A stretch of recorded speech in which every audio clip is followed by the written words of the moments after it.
to LOA Today. I'm Walt. With me today is entrepreneur and Abraham Hicks fan, Louis de Souza. This is your daily dose of happy. We are so happy you decided to join us today. But that's not the only reason we're happy today, because we have a special guest joining us today. And this is a really fun one because listeners will remember that over the last couple of weeks, I've been putting out there that any listener who might be interested in being a co-host could reach out, and guess what? Some did, and one of them's here. Her name's Anne-Marie, and Anne-Marie's been listening for quite some time. She's also in Thai boot camp, so she's got a lot of Thais going on here, which is pretty cool. And first of all, I want to congratulate you on taking the plunge, and second of all, welcome you. How are you doing? Welcome to the show.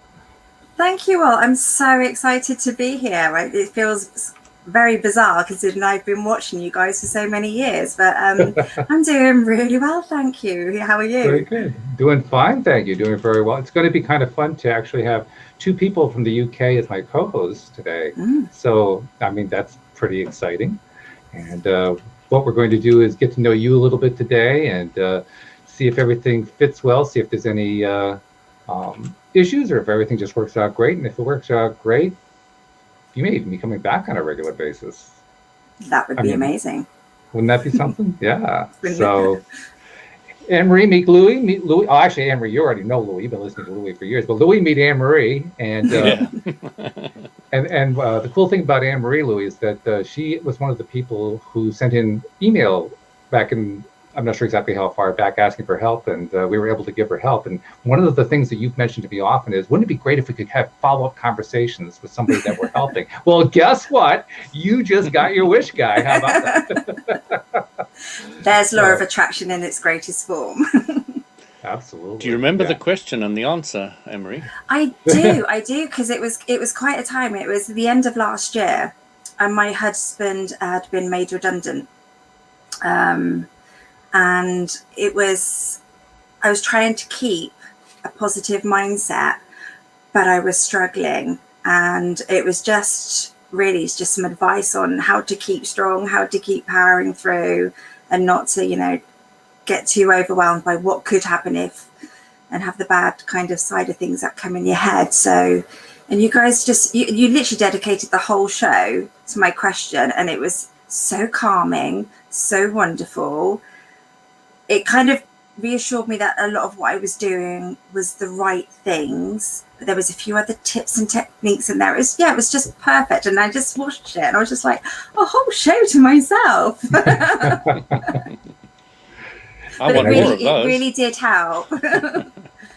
So it really did help. So thank you. Oh, you're quite welcome. And I just realized Louis gave me a little heads up that my mic was down. So hopefully this sounds a little bit better than it did before.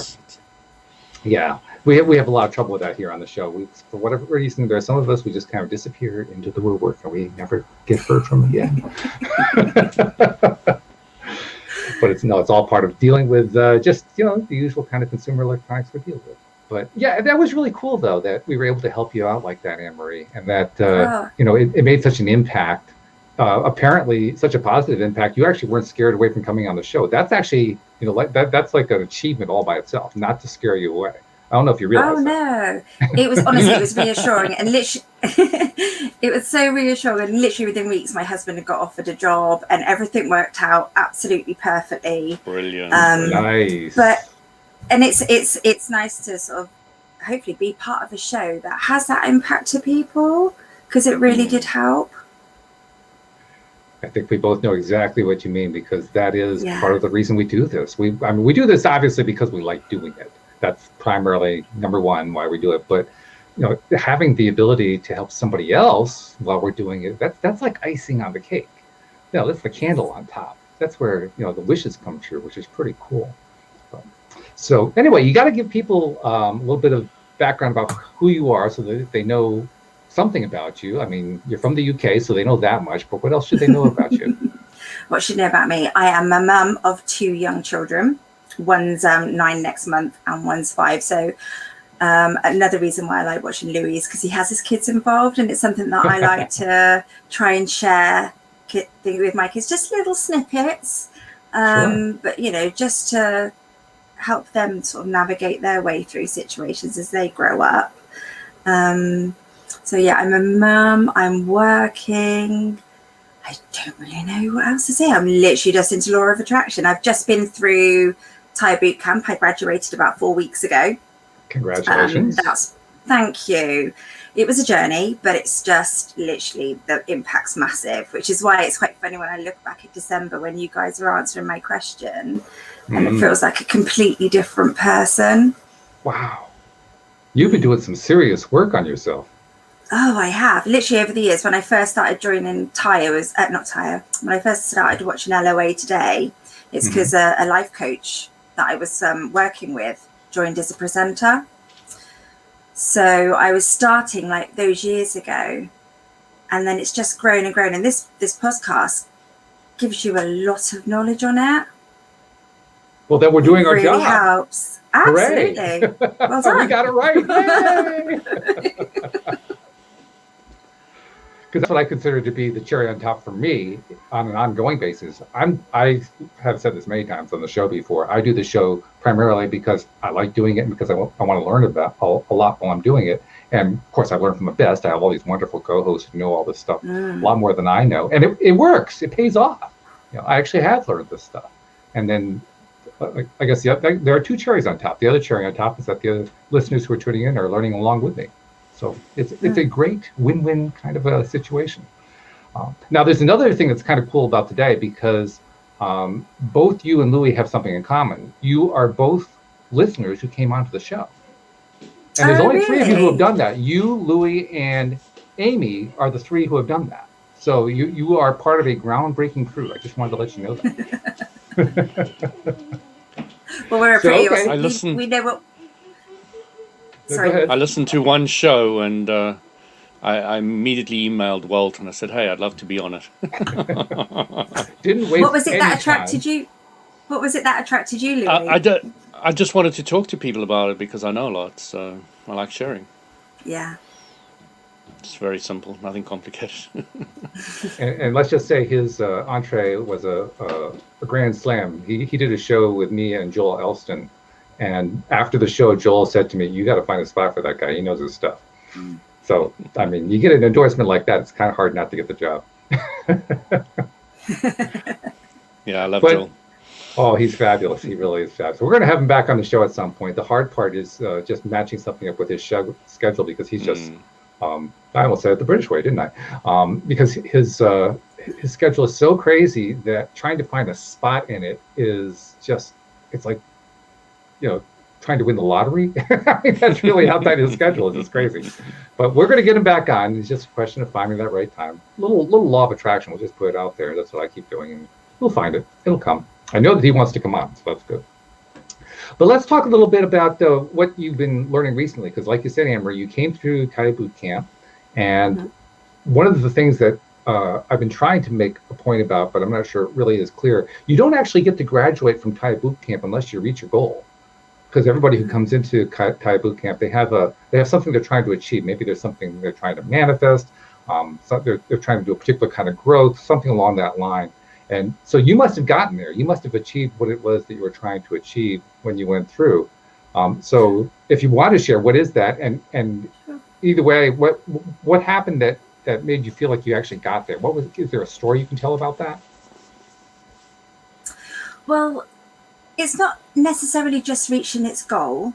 It's just evidencing or just realizing that things are happening for you and that you're using the practice and that it's making a difference and it's having a positive impact. So some people have absolute things they want to achieve and they achieve it. For me, it was, I'd done a lot of law of attraction, but there was a lot of work on blocks and I just didn't know where to start. What are my blocks? How do I start to work on them? I didn't know where to start. And a lot of law of attraction is, stay of positive mindset, but that's not always easy. So after watching David on LOA Today, and him discussing polarity and, how that's normal, how to deal with it. And I was like, this is something that I think might help me with that. So my goal really was to find out what my blocks were so I could release them and move forward with my learning.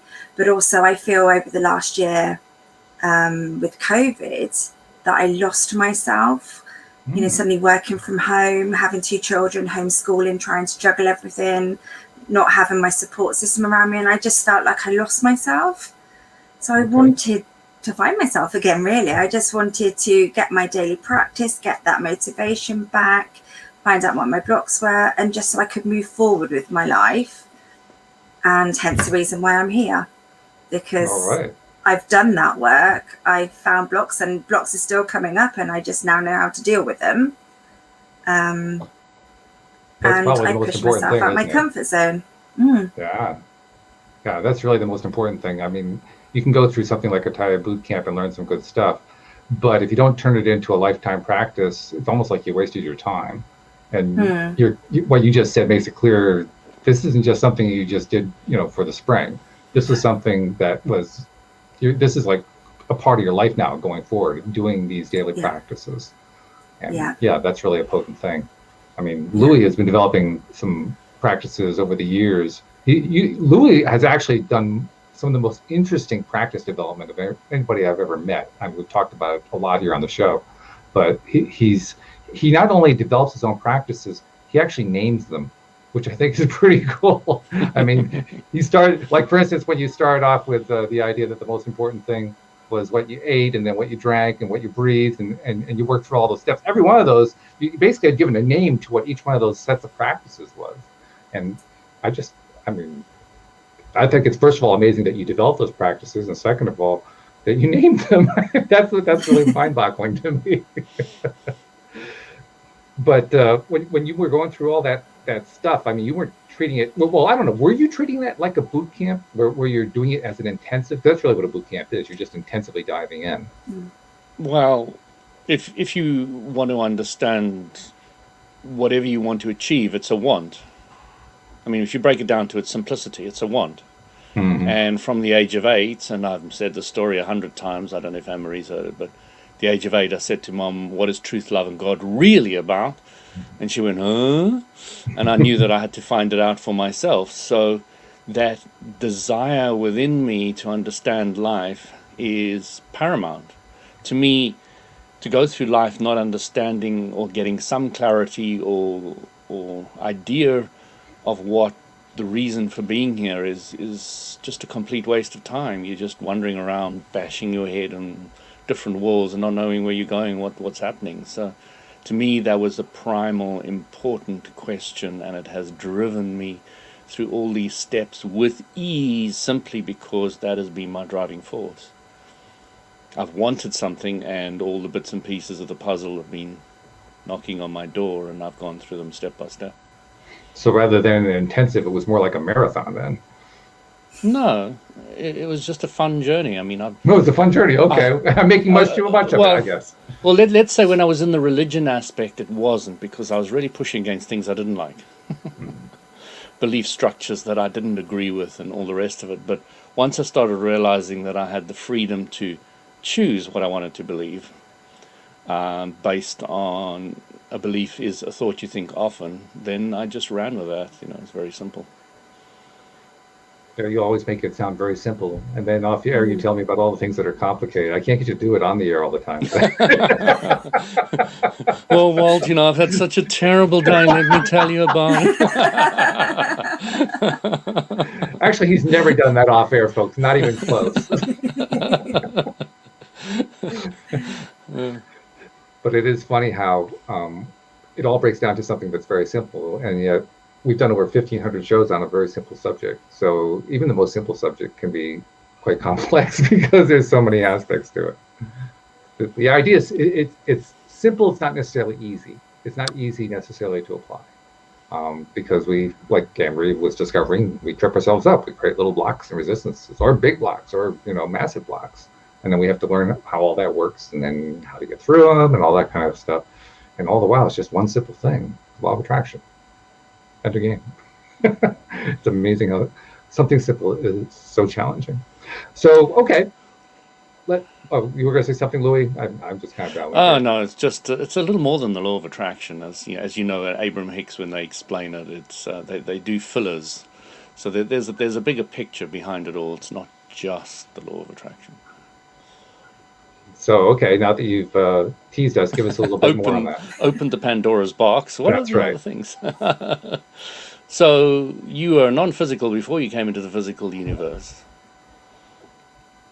You came into the physical universe to take on a vibrational interpreting machine to play with the contrasting universe. When you know what you don't want, you have a better idea what you do want. So when you put all those bits and pieces together, and there's more than that, that I've come to discover along the way, then you get a picture of what life is. It's not just the law of attraction. The law of attraction is the basic law that if you don't know what it is and you don't use it to consciously, then you really wander around with your eyes closed. I was saying to this guy in the sauna the other day, I said, I really want to teach you the law of attraction, and it's so simple. This is something you've got to do. If you can do this, if you can really do this, you will completely understand the law of attraction. So he said, what's that? So I said, right, focus very clearly on what I say. Can you visualize a pink elephant? And he says, yes. I said, can you see the pink trunk? Can you see the pink legs, pink tail? Can you see it all? I said, yeah, now I want you not to think about it. Once you understand that, you understand the law of attraction.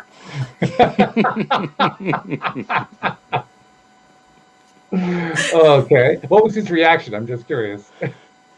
He was saying, yeah, I can't not think of a pink elephant. And he was just sitting there quiet. This profoundness was washing over him.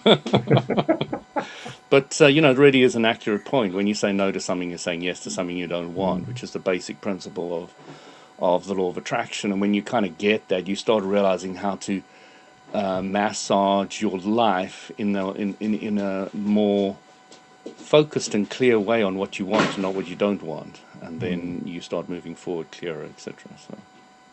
You also made an interesting comment there that I'm going to juxtapose with something that David Strickle says, because you talked, and I don't remember exactly how you said it, but you talked about how you need to understand how the law of attraction applies so that you can use it, yada, yada.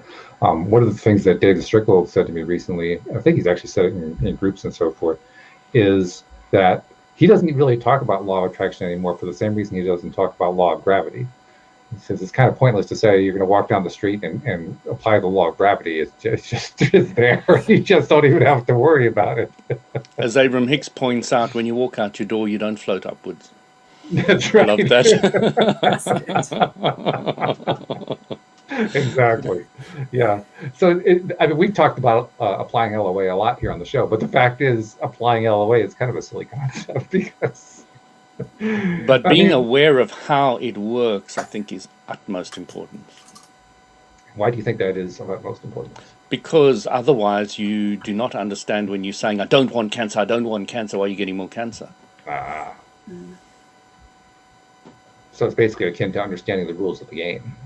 Yeah, absolutely. The rules to the game of life. That's the book I want to write. You're going to write this book? Oh. No, actually, the title is still a little bit flawed. I don't. Oh, that's all right. The best way to start writing a book is simply to start with any title, and then you can change the title later. Yeah. Cares, you know? But I think that'd be a good book to write. I think you'd be good at that one. I think so the too. problem is there's really only one rule to the game of life, and it's the universal law of attraction. That's the rule, that's the law. And all other laws that people make, the 21 laws and the 100 laws and the 10 laws and the 5 laws and the 7 laws, they're just breakaways from the law of attraction. Okay. They talk about the law of love and the law of this and the law of that and the law of polarity, etc. And they're all just the law of attraction. I'll even add the law of gravity in there since I mentioned that one, because that's really just a variation on the law of attraction, really. When you come down to it. They don't tend to bring that one up, Walt. No. All the books I've read. As you may said, not be considered spiritual. Pretty standard. Yeah, but that's where our appreciation of the law of gravity has gotten to. We don't even think about it anymore. But that's really what it derives from, is the law of attraction. As astrophysicists are discovering to their dismay, because it doesn't behave the way they thought it did. That's another topic. Anyway, so All right, let's look at okay, let's see what we can talk about where we're applying it in our lives. Because Anne Marie was talking about how she's been applying it in Type Boot Camp and now coming out of Type Boot Camp. And I briefly touched on how when we learn new practices, we want to keep them going so that we're continuing to do growth. So I'm gonna grab a question that I saw come out of one of the Taya groups and ask you, Anne Marie, see what your answer is on this one. Basically, the question says, what's your favorite Taya practice that you'd want to share with somebody else? But I'm going to alter it to, what's your favorite Taya practice that you like doing every day? Journaling. I love journaling because I love writing. So writing is just something I've done since I was a child. And just writing and exploring things. Because I'll write things down and then I'll go, well, why do you feel like that?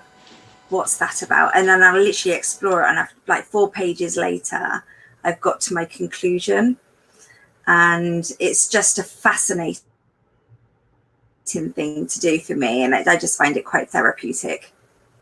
Anne Marie, I've got a question about journaling. Do you read back in your journals, and if you do so, how often?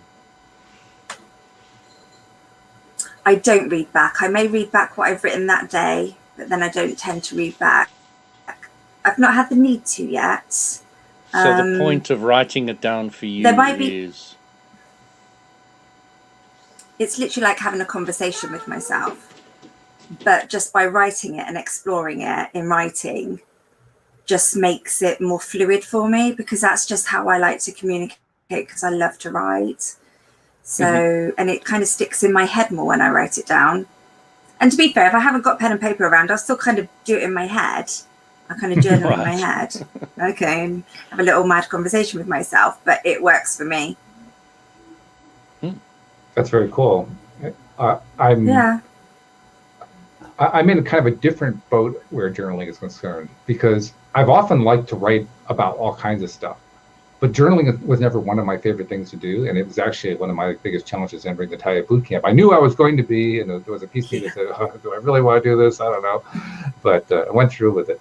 But it would have been a different experience for me, I know, if I had loved the idea of journaling, and you loved it. So I kind of imagine that when you got to those stages of, of the various modules, starts with module 1, actually, you start doing journaling right from the beginning. I would kind of imagine that it made you kind of psyched to do the next step in the process.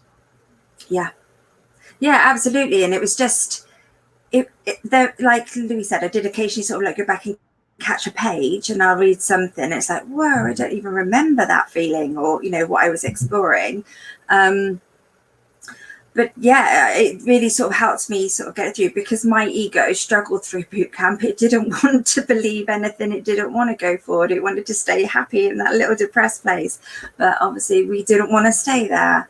So it was a lot of exploration. But I think one of the coolest things I think about my journaling is I kind of was like, wouldn't it be cool if on my last day of Taya in boot camp that I finished my journal, because you get that lovely journal sent through, and I did it on my last day, literally on the last page, the last line. There you go, thank you. You actually my killed the whole journaling thing. Dream. Wow. Oh yeah, easily. But I had another book as well in my study. I literally wrote all the time. Well, I mean, if you're going to consider, if you're going to continue the practice, you better have another journal. Otherwise, you're going to be out of stuff to write in. So I'm glad you have that. Yeah, I had my one by my bed, one in my office, and. Wow, well, I'm impressed. I mean, those blank journal books, they have a ton of pages in them. So if you're filling that book up, you're doing a pretty good job of journaling. That's impressive. Because for somebody who's not into writing, that's not easy to do. No, I can imagine. It's only because that's my form of communication. But that's the good thing is like other people had other ways of doing things. Other people's got maybe more out of meditation, and like connecting with source. Well, some people use it that way. I mean, that's a fairly little stumble there. It's a fraudulent slip. So yeah, other people have different methods of doing things, and so I can't visualize. I'm really not that strong at visualization. Oh, really? But I can do that when I write. So when I write, that's how I do it. So when I'm writing my code, which I don't know if you've got to your code yet, but I have. But tell people what that means. So the code is where you look at what your dreams are, what you want your future life to be. So it's almost like it's a movie in your mind of what you want, and you live that and you feel it and you bring that to reality. And see, whereas I struggle visualizing. One of the most important things for anybody to do who understands LOA is to get a clearer and clearer picture of where you want to be and visualize it and play with it and enjoy it to such a degree that you don't need to manifest it physically. You can sit in your dark room and live in this mansion, and that's good enough for you. And then the law of attraction will pretty much bring you whatever you want.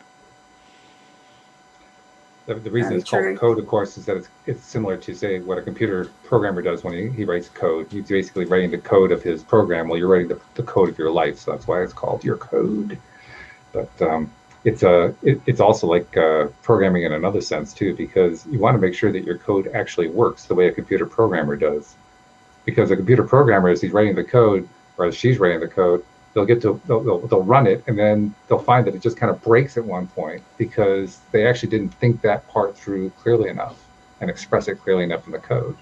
And that's a big portion of what you do in Tayo too. You're trying to make your code, make your movie, your mind movie, as clear as you can make it, and as consistent as you can make it, and as unconflicting as you can make it, so that it's a very clear signal that you're sending out to the universe. And you understand the teaching that Abraham says about that is that if it starts becoming, when you become too specific and it starts becoming, I can never really achieve this, etc., then you must go more general. Right. So then you move back to a little more general, and then when it starts feeling a bit better, then you can move a little more focused, etc. So you play with that forward and back aspect of general and focused based on your emotional guidance scale. Yeah, that's another thing I've been really paying close attention to in my own entire experience, is making sure that I'm only putting out stuff, whatever it is, visualizations, journaling, whatever, when I'm in my high vibe state. Because I have such a long history of putting stuff out in a lower vibe state and getting completely the wrong results. You would have thought that I would have learned it by now, but hey, I'm finally facing it, finally paying attention, finally saying, okay, I'm only going to be focusing when I'm in high vibe. And that means that if I'm in low vibe, I have only one job to do, that's to get into high vibe. And it simplifies things. But there's also a discipline that's involved in that. You have to kind of be true to it. You have to actually pay attention. You have to do little check-ins with yourself. You have to notice when you're down that spiral or down in the low vibe space. And then all those things you've been talking about, Walt, are called awareness. Oh, so you're telling me that I've been unaware. Okay, thank you. I appreciate that. Anytime, it's funny because I'm relatively new to LOA. I mean, law of attraction. It's something that I've come across in the last 3-4 years. So I'm still learning. So I hear what people say and I read books, and it's only when you start practicing that it starts to become real. So I used to think, I live in appreciation, but it's only now that I realize now I live in appreciation. Yes, I appreciated things, but I wasn't feeling it. I wasn't fully embraced with it and embodied with it. So that's kind of what I found. I think we all find that. So, Anne-Marie, what I'm hearing is that you're starting to understand the vibration of the emotional guidance scale, for want of a better word. You're starting to really feel what it means. You know, I remember Abram was saying about Esther. Esther's like really starting to understand the difference between I don't care and appreciation. And she says the gap between the two is huge. And that stuck in my head. I was like, you know, this is Esther. So have you I watched don't know much Abram about Hicks? Esther. No, I haven't. I haven't, okay. because I hadn't really heard of Abraham. But it's not something I've studied, but it's something I will do, because she's, from what I have seen, she's so interesting and beautiful to watch. I've watched the odd bit, and very positive. When you're watching her, you're not watching her, you're watching Abram. Yeah, Are you Abraham. aware? Yeah, but yes, I am. She's just a vessel. She's a vessel. Yeah. But yeah, Well, she's also like David. it's She's very also a filter. I mean, like, she's not just a exactly. vessel. She's filtering. She's Yeah, she's filtering filtering. what the stream's message or the Abraham message is through what Esther knows and understands. Yeah. That's all that she It's can why do. Abram says that the message through Esther can only be in English, because Esther only knows English. Right. Exactly. So Yes. there is a filter. Yes, I agree. Yes. Sorry, I interrupted, but I wanted to throw that in there. No worry. But from what I gather, I mean, Abraham is very different to David. I mean, David, I was attracted to through sort of LOA because I just believe that's what I was meant to do for what I needed. Mm-hmm. But now I understand more about it. I think Abraham is something I'm going to start studying as well, both in parallel. So I think it'd be interesting to have the both learnings. Anne Marie, can I make a suggestion? Absolutely. Can you replace the word study, or what did you word? What word did you use just now to learn Abraham Hicks? Learnings? No, you said I wanted to work at it, I think. And I would replace the word play with it. Yes, that's a much nicer word. That's stuff that I need to pick up is the word, because it's so crucial, isn't it? So working is the old mindset that we brought up with. You got to work hard, study hard to get anywhere in life. Now that is all BS, all right? Complete, absolute, utter. Once you start to understand the law of attraction, you understand how much it just is not the way it is. So you start rephrasing a lot of words that you use, like work into play, etc., etc. And if you do that, you really have a lot of fun with it.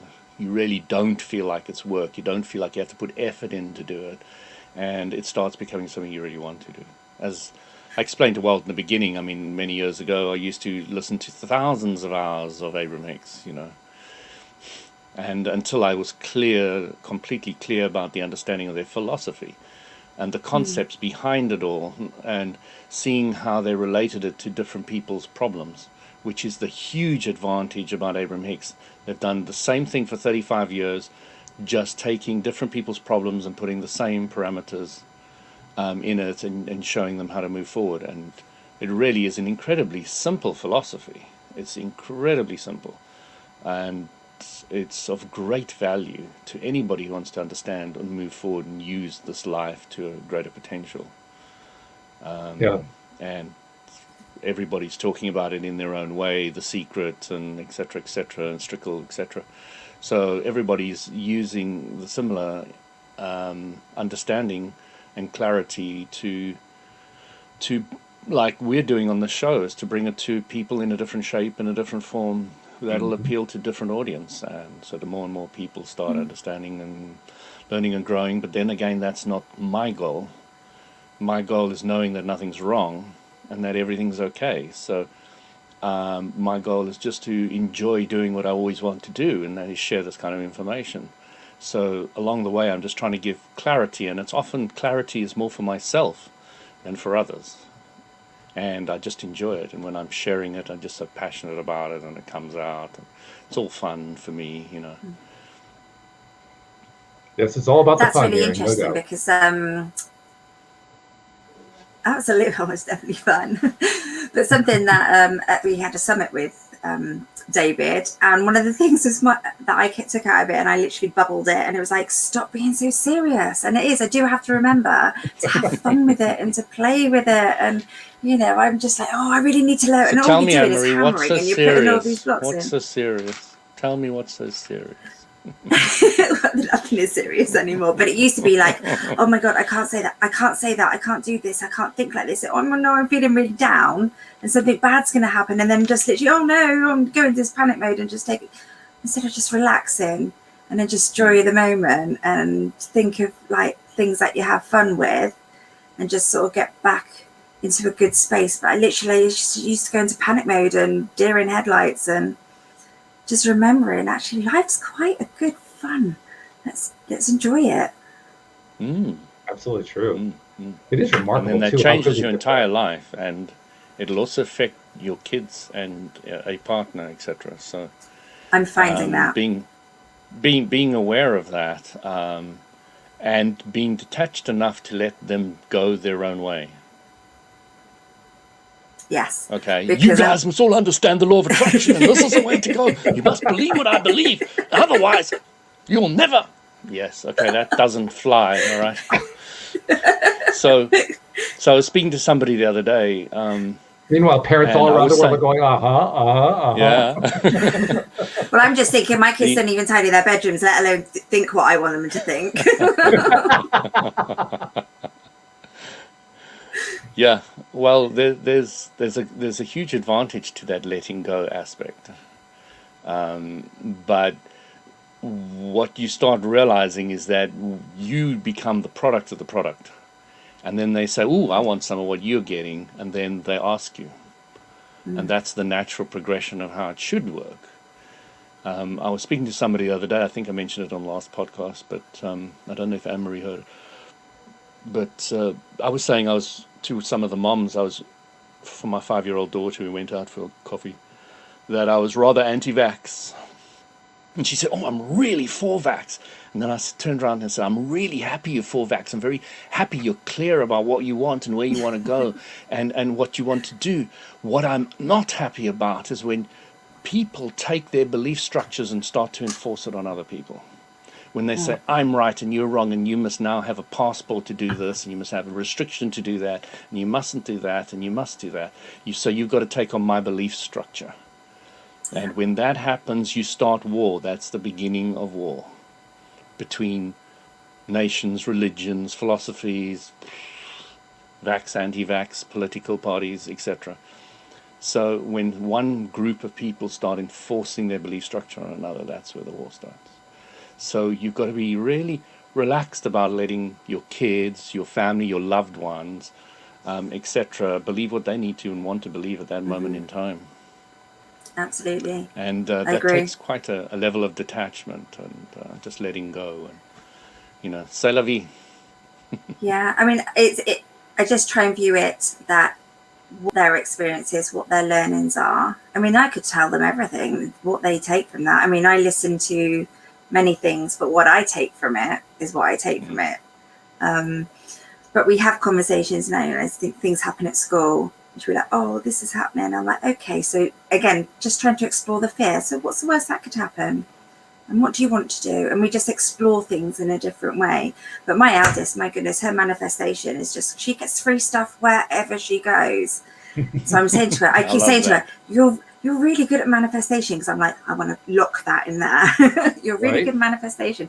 Because literally, wherever she goes, she gets free biscuits, free lollipops, free toys, all the time. I'm like, can you do the lottery? Nice. It's like my daughter came to me when she was about 6-7 years old. She said, "Dad, I want a bicycle. My neighbor's going and I want to ride with her." And I said, "Well,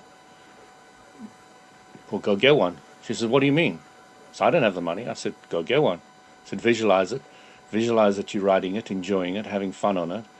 And within a week, the next door neighbor said, "Oh, the elder daughters can't use this bike anymore. It's too small for you. Do you want it?"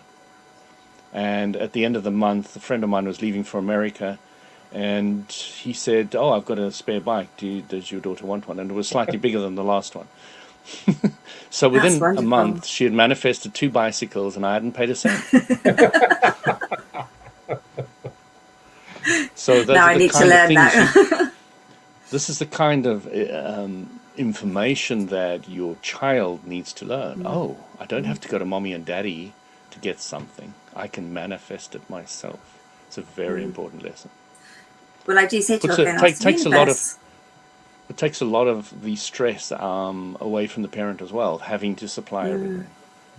Absolutely. I mean, it's certainly something I say to her. She was like, "Oh, I really want this." You can speak to the universe, and we probably need to do a bit more visual. I do say to her, "Yeah, mom's woo-woo stuff. Oh my gosh, here she goes again." I mean, Daddy says mum's a tree hugging hippie. Yeah. But, that stuff. Yeah. And nothing wrong with But the it's word. quite cool because, yeah. But you're right, Louis, because like the other day, my husband went into her bedroom and he thought she was watching telly. He was going to tell her to watch the telly, but she wasn't. She was journaling. And I was like, that's my girl. Because you're right, they copy what they see. Yeah. Do. So That's why I was saying you've got to be the example.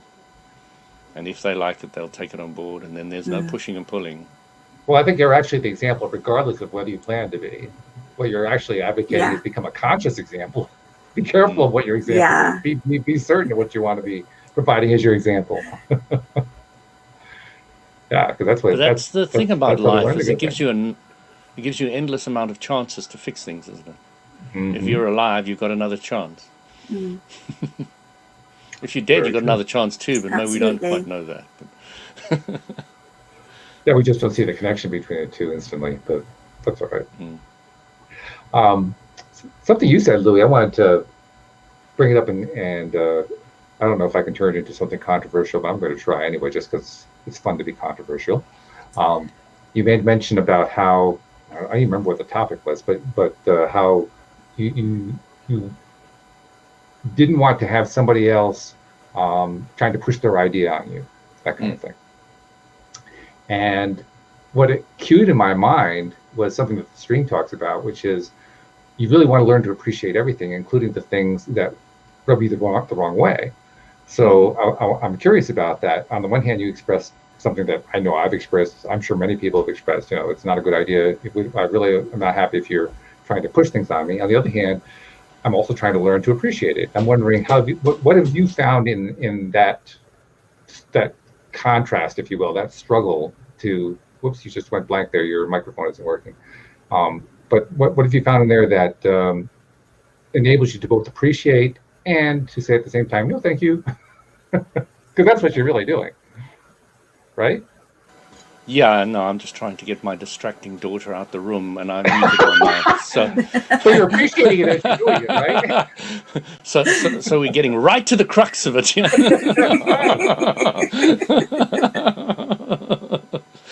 Perfect timing, LOA synchronicity. It works beautifully. So when I'm talking about war, I'm talking about most people decide to choose one camp or another. I'm not saying at any stage that I don't appreciate both sides, respect it, and allow them to flow through me. I've got no problem with any of that. I can argue for vax as much as I could for anti-vax. So it's not an issue for me, but I do note that the world likes to choose sides and to fight for them. Mm-hmm. And that's what I was pointing out. So it's not really an issue for me which way anybody goes, and I will appreciate their point of view completely and totally, but I'll also choose what kind of point of view I want to play with today. Exactly. The thing about me is I don't have too much of a point of view, so I can have any point to view. I'll leave you to think about that for a couple of hours. Nice little twist of thought there too. It's a valid one though, and I think that you hit the nail on the head, because what you're really talking about is distinguishing between your own preferences, or I'll make it for myself, distinguishing between my own preferences. Here's what I like, here's what I don't like. On the one hand, set of preferences on the one hand, and on the other hand, still appreciating that somebody else's preferences may be contrary to my own, but that's okay. I can still appreciate them. I'm just going to continue to pick my own. And there's really no conflict between the two. That's why I wanted to bring up this so-called contentious thing that really isn't contentious. Because it seems like it should be on the surface, but it really isn't. It really isn't. It's a conversation I've actually had with my friends today, because we went out for dinner and went to a restaurant, and I'm vegetarian. And whenever I tell sort of people I'm vegetarian, they always go, "Oh, the kid's vegetarian," because they almost think that, yeah, because I am, I'm going to make everybody else. It's like, no, of course not. They can eat what they want. That's well, of course, decisions. I don't mind making 3 or 4 meals for different tastes every meal. I love cooking every day. So I think that's why they're presuming that you may wish them to be vegetarian, is simply because making more meals is stressful in their minds. That's probably what they're thinking. They just have a balance of both. And I have got my eldest one loves a kebab. She loves roast chicken, she loves the meat, whereas the little one, quite happily, just over meat and fish, she would choose tofu. That's just her preference. And that's fine. I fortunately know how to accommodate both.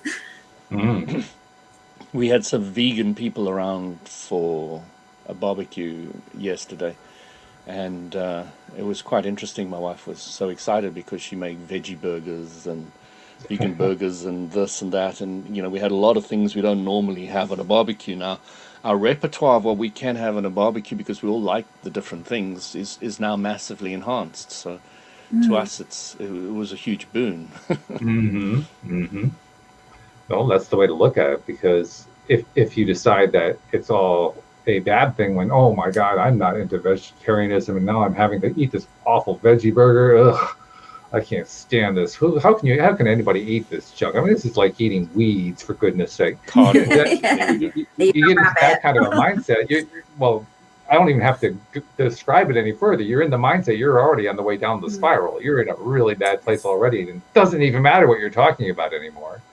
Because you're in judgment, aren't you? You're in judgment mode, absolutely, yeah. You should. But I'm right and you're wrong. That's right. Except when it's the other way around. No, I'm right and you're wrong. Okay.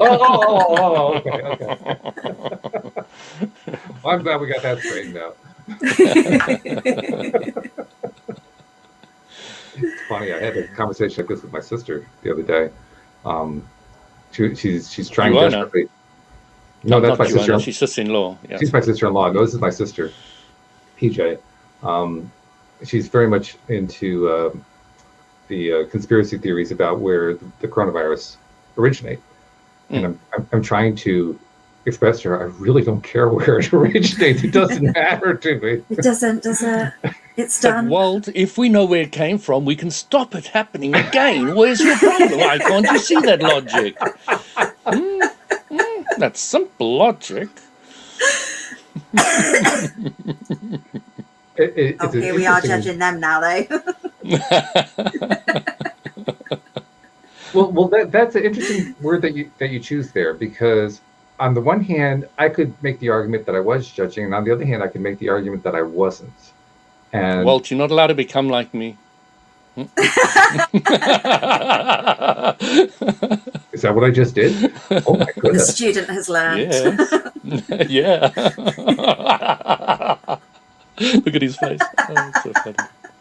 I'm traumatized. Oh dear. I just lost my train of thought. You just knocked it right out. Very well done. I have no idea what I was saying. Sister, Walt. Well, laughing is very therapeutic, Walt. No, the point I was making is on the one hand, I was feeling a little bit judgmental. Your daily dose of happy, come on. There we go. And on the other hand, I was feeling like I wasn't judgmental, and I finally realized why it was I was feeling a little bit of both. It was basically because I wanted to change the topic. I was trying to find some way, anyway, to just shift the topic over. And no matter what I tried to do, she insisted on coming back to it. So finally I said, well, if you can keep on that if you want to, but if you continue to do that, I'm going to mute the conversation. And that pretty much ended it. Walt, I love a little bit of conflict in my life. So I would just say, hey, I don't like the topic. I'm not speaking about it again. If you do, I'm off. That would be quite. Well, that's essentially what I just did it a little bit more long-winded than that. I know. It's just so nice. I like to think of it as kindness, but okay, that's fine. I can live with nice. Yeah. To be fair, I mean, when my husband sat there talking about football scores and football, I'm just, I don't want to listen. It's the same with every other subject, isn't it? I do feel sorry for the English woman. South African woman, it's the rugby and cricket, but the football is really, really something in this country. With my husband, it's like speedway, rugby, football, so anything. Oh, it's everything. Yes, okay. Anything. So constantly glazed. Does he do any sport himself? No, he's very good watching. Okay. That's a sport in itself. Change the channel. Here in the United States, we'd call that a tailgater. somebody is that who what just, it's called? yeah, based on the idea that when somebody attends a sporting event, usually there's a party beforehand in the parking lot where they pull out the barbecues and they do that on the tailgates of Yes, their I've trucks seen and so that. forth. Yeah, Yes, I've seen that. that's where it originates. But yeah, that's a tailgater. Or if you go back about 30 years, that's a couch potato. Essentially the same thing. Yeah.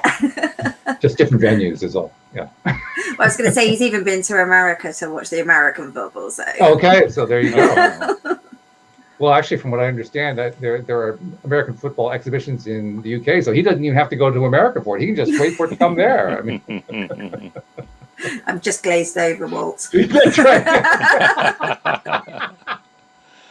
But you know, that's a natural defense as well, is just letting it flow through you and not taking on board what it is. And I remember when I was in the IT profession, I was working in all the blue chip companies in London, like the BBC, Chase Manhattan Bank, Met Police, House of Lords, House of Commons. And, you know, the guys who worked with me said, "My God, Louis, you've just got such a Teflon coat. You just let everything just drip off you. You don't take anything too seriously." I was like, "Yep, that's me." Well, I actually work with I work in an IT department, and it's actually really helped me do entire working. Just don't get involved. Just you know, you don't have to say anything negative. You can say something quite positive in the conversation, or just step back. And it's just nice not to be just dragged into it, I have to say. Interesting. All three of us have One of my favorite sayings to any conflict is, you know, when somebody's bitching or saying anything negative, I say, "Oh, I love you too." And that just breaks it up completely. Can you imagine saying that to your boss? "And I love you too."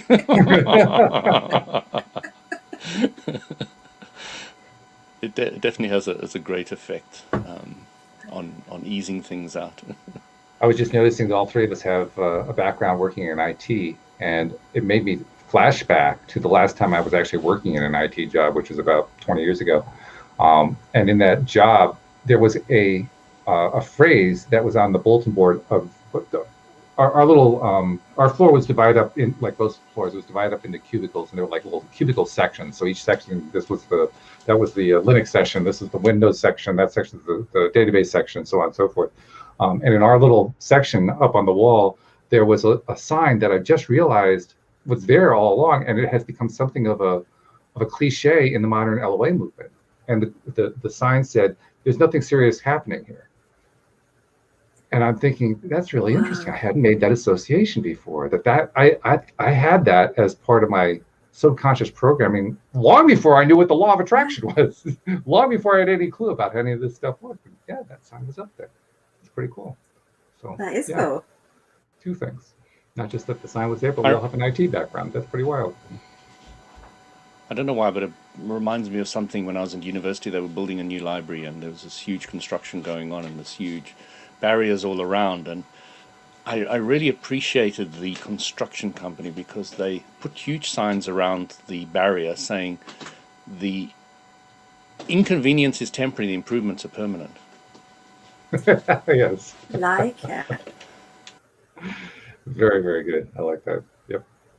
Well, that's polarity, isn't it? Clarity, yes. Clarity, and for some people, annoyance. It just depends on your viewpoint. Right? Just depends on who's doing the listening and who's doing the observing. But, you know, for a construction company to put that up on an educational site, I thought it was very intelligent. Whoever did that, I was like, really good. Yeah. Full stars. You know, I never forgot it. I think this is just genius, you know, because it'll appeal to the intellect of you know, the university people, etc. Sure.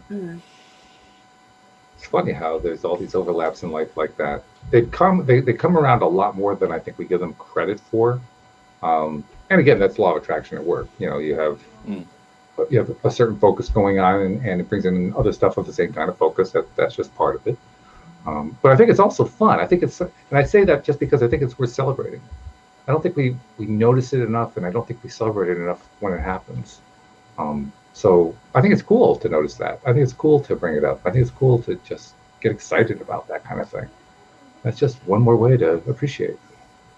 Anne-Marie, I noticed that pretty much the hour is gone already.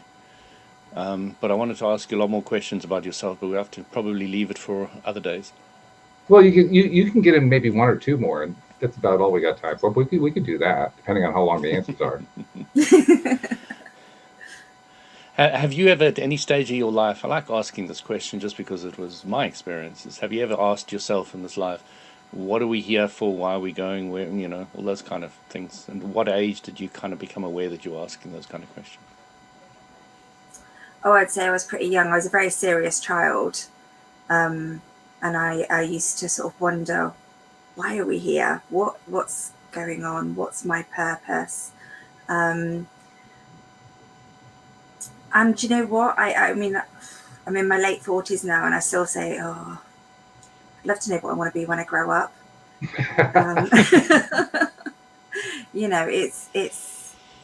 But I just want to do what I always felt that my job was to make a difference to people. So I've worked in charities, and I got quite sort of made a lot of impact to people in the community and making a difference to their lives. And that's what felt good.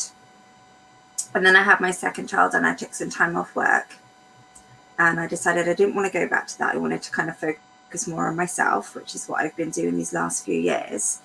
And now I'm like you, Louis, I want to get back into that. Okay, so now I want to have that impactful time. So I want to write children's books. I want to explore this more. I want to go around schools. So I've always known that what I've wanted to do is to bring joy to other people and make a difference to other people's lives. That's always been strong in me, but I've never known what that was. So do you know what this is what Abram says, and I didn't really want to say that, but what do you think is the greatest gift you can give anybody else? My time, my kindness. Sounds very serious. And a good glass of wine then, okay? A glass of wine. So no I'll tell you what Abram says. Abram says your own happiness. Oh, okay. That's not what I would have thought. Happiness. Your own happiness. Yes, that makes perfect sense now you say it. So instead of wanting to change others, help others, do other things, get into that really happy, positive place, and you'll be doing all of the above. But without even trying. Yeah. Without even trying. Effortlessness. Yes. I love the show. I've learned so much on this show as well. Both sides of the camera is awesome. It happens on both sides of the mic, no doubt about it. Every single week. I don't learn anything, Walt. What are you talking about? Well, you hide very well. Oh, touche.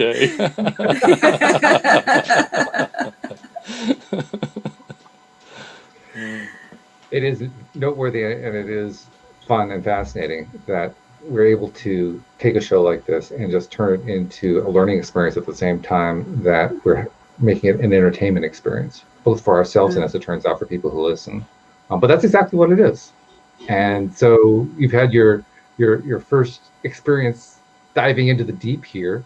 So I'm going to be curious to see how you decide to react to it afterward. But this has been good. Thank you very much for taking the time to join us and tip your toes in the water, maybe even dive in head first. I'm not sure which way it is for you. But it's been an absolute pleasure. She's very confident, Walt. She is. She's very confident. I'm fairly confident I know what the decision is going to be at her end, but I'm leaving that open just in case. You never really know. My secret. I don't want to give anything away. So we'll just leave it right there. We'll leave the listeners wondering, okay, is she going to join or isn't she? Tune in next time. We'll see you all next time here on LOA Today. Goodbye, everybody. Take care, everyone.